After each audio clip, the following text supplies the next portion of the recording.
Back by popular demand. So I done a short series on nightclub photography, and I focused on like the settings, I focused on the equipment, and I focused on a shoot list, which are all things that I believe are sort of mission critical to be able to get the best out of being able to shoot in nightclubs. And from the back of that, like, you know, it's been, you know, the video's been really well shared. I've had loads of questions, loads of feedback, and those questions have kind of spurred me on to produce some more videos of similar sort of theme. So one of the videos that I wanted to talk about today is getting work as a nightclub photographer. So this kind of appeals to the UK mainly because obviously I'm not based in the US or I'm not based in Europe, but I think some of the principles can be used wherever you are in the world. So whether you're based in the UK or in Europe or in America or Australia, all of these principles can be used. Now, getting work in nightclubs as a photographer can seem like a daunting affair and can be quite difficult. Now, there's a couple of routes you can go. You can go and work for agencies that do this sort of thing, and in the UK there's Licklist, there's Vision 7, there's Here and Now, and those guys are agencies that specialise in shooting parties. So if you're good enough, you know, those guys will accept you onto sort of like their roster of photographers and you'll get bookings that way. Now, the compromise with that is obviously you're working for a company and there has to be a split in terms of the money, so you probably won't be able to earn as much as you could if you were doing it on your own as a freelancer. But sometimes doing it as a freelancer, you need a very credible name and a good network to be able to get that work at that price. So a really good way to start, in my opinion, this is how I personally started, was identify lower profile artists on nights out. So say for instance you want to do, whether it's rock, whether it's DJs, my forte is DJs and sort of dance music, band, you know, whatever genre of music it is, rap, hip hop. When you find that there's a gig that you're into, and hopefully you're into the music because that's what's going to be the catalyst to make you want to be a dance music photographer. So when you find, you know, a local event, look at the flyer. You know, the guys at the top of the flyer will always be the highest bidding guys and they're the headliners. And lower down, you'll find these smaller tier artists that aspire to get to that point. Now those guys are probably not going to have the budget and not going to have the know-how to be able to sort of draw in a photographer to make best use of what they're doing. That's your opportunity. So your opportunity is to approach them and say, hey, look, you know, I'm a photographer, I want to shoot music, can I come along and shoot your gigs or some of your gigs? What they will hopefully do in exchange is, you know, they will offer you a press pass, maybe some free drinks, something like that, something to just cushion the blow, so to speak, and make it more of a symbiosis relationship.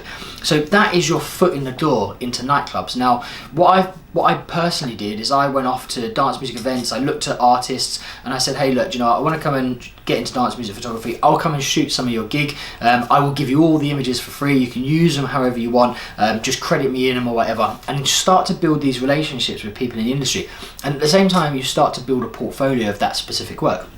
Just like all types of photography, you can't get work unless you have a body of work showing that you're credible in that specific field. So you're going to start to build up this portfolio and hopefully start to build a style. Now that portfolio is going to give you the pitching tools you need to go off to the artists that sit a little bit higher on that flyer. So you've gone from the guys down here, you've worked them and you've formed a great relationship. Hopefully they're going to start to progress as you progress and you can work together in the future.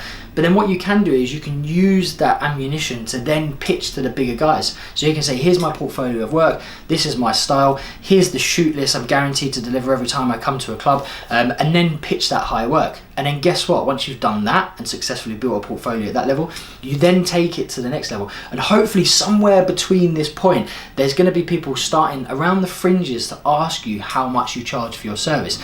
And that is the point when you need to make the switch to start charging for the work that you deliver. And it doesn't have to be huge amounts initially, it can be really small, just cover your costs. But start to build, you know, sort of that credibility and the body of work and start to be paid for what you're doing. What the paying element does, you may have a full-time or a part-time job, but that injection of funds, what that will facilitate, hopefully if you're wise with it, is you can go off and you can buy more equipment. That equipment is going to give you the ability to be a better photographer. You know, it's going to give you more opportunities to be creative.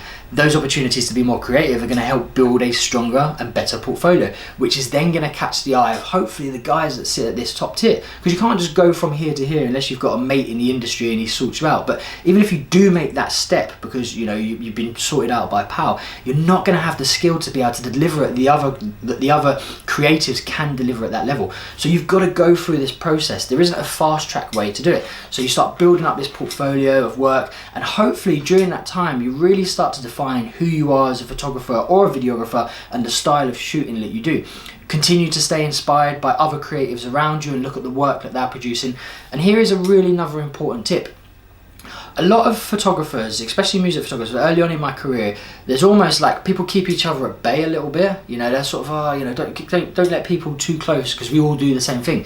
My biggest bit of advice to you would be to connect with these guys and become as best friends as you possibly can. Go out for meals, go out for drinks, you know, connect with them, understand, you know, their passion for photography and the style that they want to deliver. And the reason I say that is, they are only one person, you are only one person. There will come a time, if you know, continue that process, you're going to be asked for the same service on the same day. So Easter weekend is a great opportunity for music events because you've got the bank holiday Friday and the Monday, and everyone loves to go out and party. That means there's a lot of parties on, whether it's bands, whether it's DJs.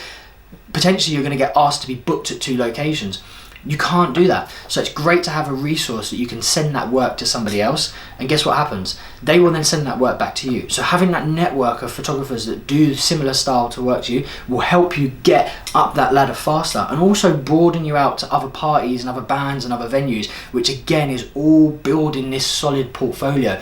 And also, as this portfolio builds, don't keep all the old stuff. You know, you have to get to a point where you have to let some of this stuff go, and that can be really hard as a creative. You've got to say to yourself, okay, right, I've got to this next step, I've got to get rid of that. The reason being is you're only as strong as your portfolio, and if you still are showing this lower profile stuff, which is when you are learning your skill and your craft, you're not going to get that higher tier work. So you have to basically cut your losses, get rid of it, keep it archived, and then start to sort of like refine your work and reinvent yourself all the time to make sure your work fits the caliber of work that you want to go into, you know, because as I say, you're only as good as your portfolio.